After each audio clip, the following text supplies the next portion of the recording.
Bayangkan jika ada seseorang yang ingin dibunuh berkali-kali tapi tidak bisa mati. Dilempar dari puncak gunung tertinggi, dia kembali dengan selamat. Ditenggelamkan di tengah samudera luas yang berombak ganas, dia malah berjalan pulang dengan baju kering. Ini bukan dongeng. Ini adalah kisah nyata yang disabdakan oleh Nabi Muhammad SAW dalam hadits riwayat Muslim. Kisah tentang pertarungan satu anak muda melawan satu kerajaan penyihir. Kisah tentang darah, tentang gergaji besi yang membelah kepala, dan tentang parit api yang membakar ribuan nyawa. Siapkan hati Anda. Kisah Ashabul Ukhdud ini akan menggetarkan iman kita semua. Dahulu kala, hiduplah seorang raja yang sangat zalim. Ia mengaku sebagai Tuhan. Rakyatnya hidup dalam ketakutan. Siapapun yang menentang, nyawa bayarannya. Kekuatan raja ini bertumpu pada seorang penyihir tua yang sangat sakti. Sihirnya lah yang membodohi rakyat selama puluhan tahun. Namun sang penyihir sadar ajalnya sudah dekat. Tubuhnya renta, matanya mulai rabun. Ia menghadap raja dan berkata, "Wahai raja, carikan aku seorang pemuda yang paling cerdas di negeri ini. Aku ingin mewariskan seluruh ilmu sihirku sebelum aku mati, agar kekuasaanmu tetap abadi." Maka terpilihlah seorang pemuda.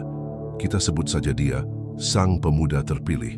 Setiap pagi, pemuda ini harus berjalan jauh menuju istana untuk belajar mantra-mantra pemanggil setan. Tapi Allah punya rencana lain. Di jalan yang biasa dilewati pemuda itu, tinggallah seorang rahib, seorang ahli ibadah yang menyembah Allah, bukan menyembah raja. Suatu hari, karena penasaran, pemuda itu mampir. Ia duduk di gubuk reot itu. Ia mendengar sang rahib bercerita tentang Tuhan pencipta langit dan bumi, tentang Allah yang maha pengasih. Hati pemuda itu bergetar. Jiwanya yang kosong, kini terisi cahaya iman. Sejak saat itu, ia menjalani kehidupan ganda. Pagi ia belajar iman di gubuk rahib, siang ia belajar sihir di istana raja. Setiap kali ia terlambat sampai istana, penyihir memukulinya. "Dari mana saja kau?" Setiap kali ia terlambat pulang ke rumah, ayahnya memarahinya. Ia hidup dalam tekanan, tapi imannya semakin kuat tertanam. Hingga tibalah hari pembuktian. Saat pemuda itu berjalan, ia melihat kerumunan orang di tengah jalan berteriak ketakutan. Ternyata ada seekor binatang buas raksasa yang menghalangi jalan. Tidak ada yang berani lewat, semua orang mundur. Pemuda itu berpikir, "Inilah saatnya aku tahu mana yang benar, ilmu sihir atau ilmu Allah." Ia mengambil sebuah batu kecil, hanya kerikil. Dengan tangan gemetar, ia berdoa lantang, "Ya Allah, jika ajaran rahib itu lebih engkau cintai daripada ajaran penyihir, maka bunuhlah binatang buas ini dengan batu kecil ini." Wush, batu itu dilempar. Secara logika mustahil, tapi batu itu menembus kepala binatang buas itu dan membunuhnya seketika. Rakyat bersorak, pemuda itu sadar Allah itu ada, sihir itu palsu. Berita kesaktian pemuda itu menyebar. Ia mulai mengobati orang sakit, bukan dengan sihir, tapi dengan doa.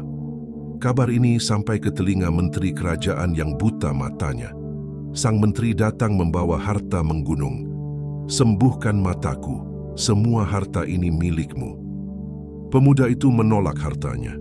Ia berkata, "Aku tidak menyembuhkan. Yang menyembuhkan hanya Allah. Jika paman mau beriman kepada Allah, aku akan berdoa." Sang menteri setuju. Ia bersujud pada Allah. Pemuda itu berdoa, dan seketika kelopak mata menteri terbuka. Ia bisa melihat kembali. Ia menangis bahagia melihat dunia yang selama ini gelap. Keesokan harinya menteri masuk istana. Raja kaget. "Siapa yang mengembalikan penglihatanmu?" Raja mengira itu berkat berhalanya. Menteri menjawab tegas, "Tuhanku Allah." Raja murka, "Engkau punya Tuhan selain aku." Menteri menjawab, "Tuhanku dan Tuhanmu adalah Allah." Raja mengamuk. Menteri disiksa habis-habisan hingga ia menyebut nama si pemuda. Pemuda ditangkap, disiksa hingga menyebut nama rahib. Ketiganya dikumpulkan di istana. Ini adalah adegan paling mengerikan. Raja memerintahkan Algojo mengambil gergaji besi besar. Gergaji itu diletakkan tepat di tengah kepala sang rahib. Raja berteriak, Murtadlah. Rahib menolak. Maka gergaji itu ditarik. Krek, krek, suara tulang beradu dengan besi. Kepala rahib terbelah dua hingga ke dadanya. Tubuhnya jatuh berlumuran darah. Menteri pun mengalami nasib yang sama. Ia digergaji hidup-hidup karena mempertahankan imannya. Kini tinggal si pemuda sendirian. Raja tersenyum licik. Anak ini aset berharga, jangan bunuh dia dengan gergaji. Raja memerintahkan pasukan, bawa dia ke puncak gunung tertinggi. Jika dia tetap tidak mau menyembahku, lempar dia ke jurang. Pasukan menyeret pemuda itu mendaki tebing terjal. Sesampainya di puncak yang dingin dan berkabut, mereka memaksanya murtad. Pemuda itu menolak. Saat mereka hendak mendorongnya, pemuda itu berdoa lirih, Allahumma akfinihim bima syi'ta. Ya Allah, cukupkanlah aku dari kejahatan mereka dengan cara yang Engkau kehendaki.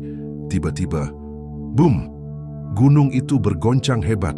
Gempa dahsyat terjadi hanya di puncak itu. Tanah terbelah. Seluruh pasukan raja tergelincir dan jatuh ke jurang. Suara teriakan mereka hilang di telan kabut. Hanya pemuda itu yang selamat. Dia berjalan turun dengan tenang kembali ke istana menghadap raja. Raja kaget setengah mati melihat pemuda itu pulang. Mana pasukanku? Pemuda menjawab, Allah menyelamatkanku. Raja semakin geram. Bawa dia ke tengah lautan, naikkan ke perahu, tenggelamkan dia di sana. Pasukan baru membawa pemuda itu membelah ombak. Di tengah samudra yang luas di mana tidak ada tempat lari, ombak bergulung ganas setinggi gunung.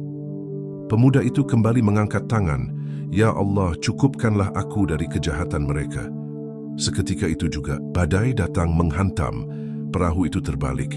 Ombak raksasa menelan seluruh pasukan raja. Mereka semua mati tenggelam di dasar laut. Dan sekali lagi, si pemuda selamat. Dia berjalan di atas air atau terdampar ke tepi kembali ke istana dengan baju kering. Raja kini putus asa. Pemuda itu berkata, Wahai Raja, kau tidak akan bisa membunuhku kecuali kau turuti perintahku. Caranya, kumpulkan seluruh rakyat, ikat aku di pohon, ambil anak panahku. Sebelum memanah, kau harus berteriak, dengan nama Allah, Tuhan pemuda ini. Raja setuju. Ribuan rakyat berkumpul. Raja mengambil panah, membidik dan berteriak sekeras-kerasnya, Bismillahi Rabbil Ghulam. Jeleb, panah menancap di pelipis. Pemuda itu tersenyum, lalu wafat sebagai syuhada. Raja tertawa puas. Aku menang. Tapi tiba-tiba, rakyat berteriak, Kami beriman kepada Tuhan pemuda ini. Raja adalah pembohong. Rencana raja menjadi bumerang. Kematian satu pemuda justru mengislamkan satu negara. Raja mengamuk melihat rakyatnya beriman. Ia memerintahkan tentaranya menggali parit-parit besar, Ukhdud, di jalanan. Parit itu diisi kayu bakar dan api raksasa. Siapa yang tidak mau murtad dilempar ke api. Ribuan orang terjun ke api demi iman. Hingga giliran seorang ibu yang menggendong bayinya. Ia ragu, kasihan pada anaknya. Tapi bayi itu tiba-tiba bicara, Ibu, bersabarlah. Sesungguhnya engkau di jalan yang benar. Sang ibu pun melompat ke dalam api dengan senyuman. Ma'asyiral muslimin, saudaraku yang dirahmati Allah. Setelah mendengar kisah yang menggetarkan tadi, mungkin ada di antara kita yang bertanya, di mana letak kemenangannya? Anak muda itu mati. Rahib itu mati digergaji. Ribuan orang beriman hangus terbakar di dalam parit. Sementara sang raja zalim masih hidup dan tertawa. Secara kasat mata, seolah-olah kebatilan yang menang. Tapi, demi Allah, itu adalah pandangan yang salah. Kisah Ashabul Ukhdud ini mengajarkan kita satu definisi penting. Apa itu kemenangan yang sebenarnya? Dalam Islam, kemenangan bukanlah saat kita berkuasa, bukan saat kita kaya raya, dan bukan saat kita bebas dari rasa sakit. Kemenangan sejati adalah ketika kita mampu mempertahankan iman sampai hembusan napas terakhir. Lihatlah pemuda itu. Dia bisa saja memilih hidup enak, menjadi penyihir istana, bergelimang harta. Tapi dia memilih iman, meskipun bayarannya adalah nyawa. Allah berfirman dalam Al-Quran tentang mereka, Zalikal Fawzul Kabir, itulah kemenangan yang agung. Allah menyebut kematian mereka sebagai kemenangan, karena mereka lulus ujian dunia yang sebentar ini. Saudaraku, Hari ini kita tidak diuji dengan gergaji besi. Kita tidak diuji dengan parit api, tapi apakah iman kita aman? Kita diuji dengan harta yang haram, tapi menggoda.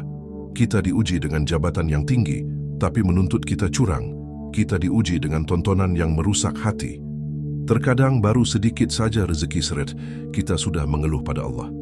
Baru sedikit saja dicaci orang karena hijrah, kita sudah mundur dan malu menampakkan keislaman kita.